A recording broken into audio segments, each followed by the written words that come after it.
Espanol as well. We want to thank our translator, Victoria Afirio. This is Democracy Now!, democracynow.org, the War and Peace Report, as we turn now to a startling two-part series that has just been published in the Gazette newspaper of Colorado Springs called Casualties of War. It examines a part of war seldom discussed by the media or government officials, the difficulty of returning to civilian life after being trained to be a killer. The story focuses on a single battalion based at Fort Carson in Colorado Springs, the 2nd Battalion, 12th Infantry Regiment. The battalion's nickname is the Lethal Warriors.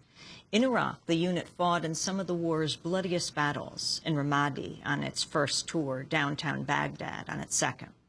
In May, the unit deployed again, this time to Afghanistan.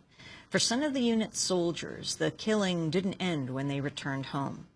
The Gazette reports that since 2006, 10 infantry soldiers have been arrested and accused of murder, attempted murder, or manslaughter.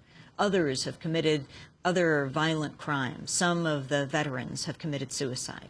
In a one-year period from the fall of 2007 to the fall of 2008, the murder rate for members of the Army unit was 114 times the rate for Colorado Springs. In late 2006, 21-year-old Anthony Marquez killed a small-time drug dealer by shooting him repeatedly with a stun gun and then shot him in the heart. In August of 2007, 24-year-old Louis Bressler robbed and shot a soldier he picked up on a street in Colorado Springs. In December of 2007, 3 soldiers from the unit, Louis Bressler, Bruce Bastian, and Kenneth Eastridge, left the bullet-riddled body of a soldier from their unit on a Colorado Springs street.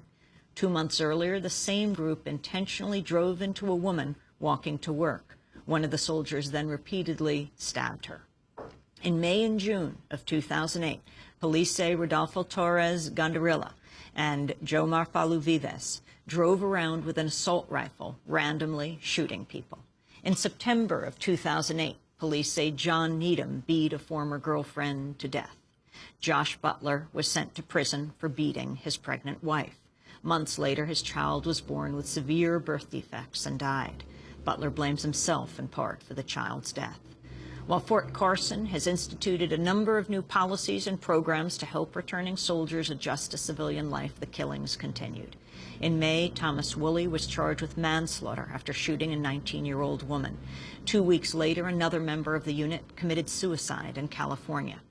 Well, right now we're joined by David Phillips. He's the reporter at the Gazette in Colorado Springs who authored the two-part series, Casualties of War.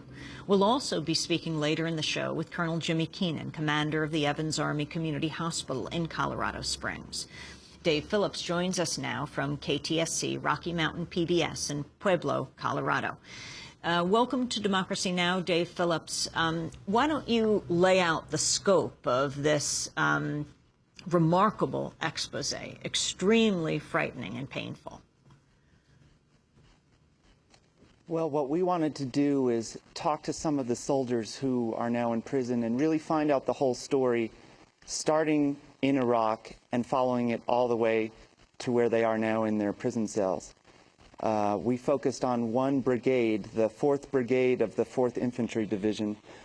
And what we found is the murders you mentioned, but they were just sort of the tip of an iceberg of violent crime. There's been assaults. There have been rapes. There have been fights. There have been kidnapping. There's a lot of things that happened back in town, and we wanted to follow up on what was causing this. What we found is that this unit has been sent to what was the deadliest place in Iraq in 2004. They went to the Sunni Triangle around Ramadi. And then they came home after a year tour there, had a year off, and then they were sent to what became the next deadliest place, downtown Baghdad. Both times they had an almost impossible task of putting down an insurgency with no clear enemy. And they took heavy, heavy casualties. This one brigade makes up almost half of the casualties at Fort Carson, even though it's just a fraction of the population there. And And then what we found is when they came home, a lot of them, not surprisingly, had problems, emotional and mental problems that came out of this combat. Dave, I'd like to go through some of these stories. It's not only about what happened here in the streets of Colorado Springs in the United States, but it's also the warning signs when these soldiers came home, family members who were pushing to get help for their loved ones. For example, talk about Anthony Marquez and his mother. Well, Anthony Marquez joined the infantry when he was 19. He'd always been a pretty good kid before that. He was captain of the football team and ran track. He joined the Army because he thought it looked cool.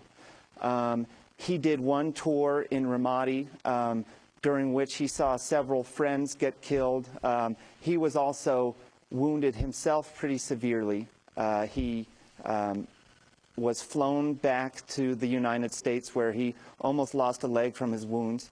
He was personally decorated with a Purple Heart by President George Bush. But then when he came back to Colorado Springs to convalesce, he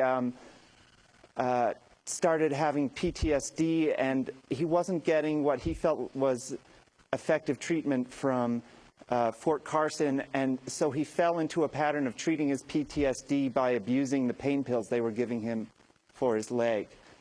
His mother, who's a police officer in Los Angeles, saw this odd behavior in him, that he was abusing pills, that he had terrible nightmares and rage, and also that he was always carrying a loaded weapon with him everywhere he went.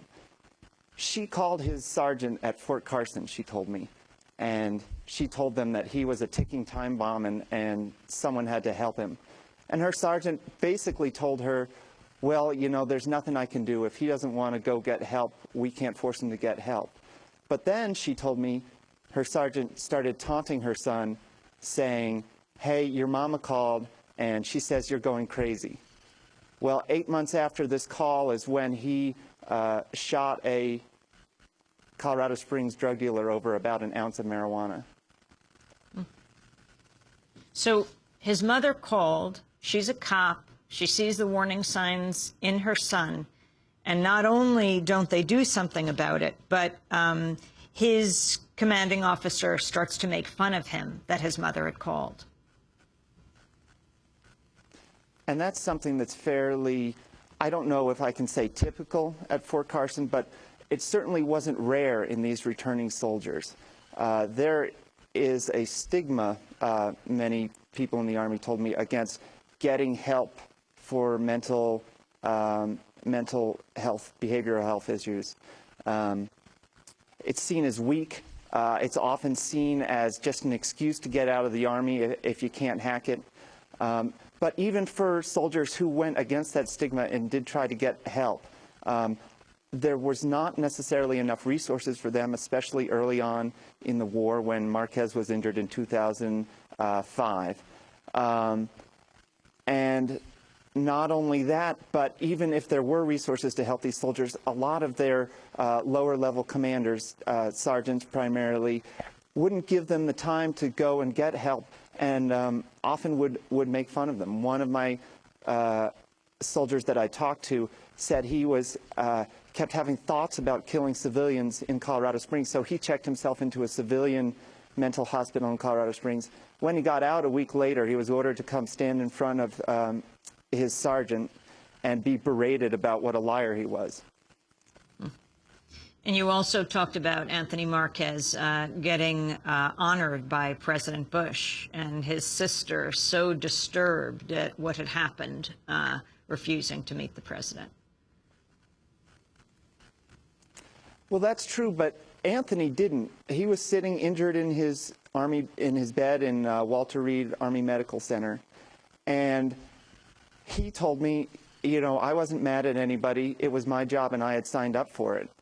And that's what I found with a lot of these soldiers that I talked to in prison.